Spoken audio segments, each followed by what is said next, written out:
ہوئے تھے. راجہ اظہر صاحب ہمارے MPs MNAs ان کے پاس جاتے ہیں, ان کو لے جاتے ہیں, ان کے اوپر ایف آئی آر کاٹی جاتی ہے, ان کے اوپر ایف آئی آر کاٹی جاتی ہے. کیوں؟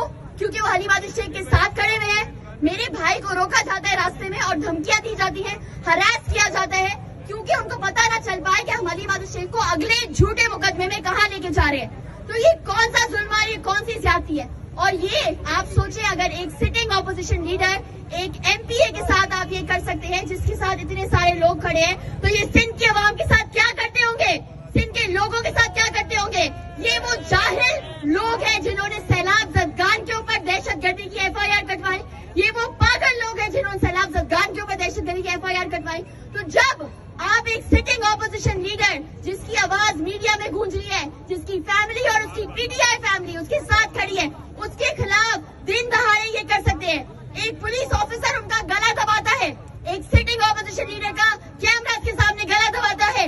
کیوں؟ کیونکہ ان کو نہ موت کا ڈر ہے, نہ خدا کا ڈر ہے, نہ عوام کا ڈر ہے, نہ کسی ڈیموکریسی کا ڈر ہے.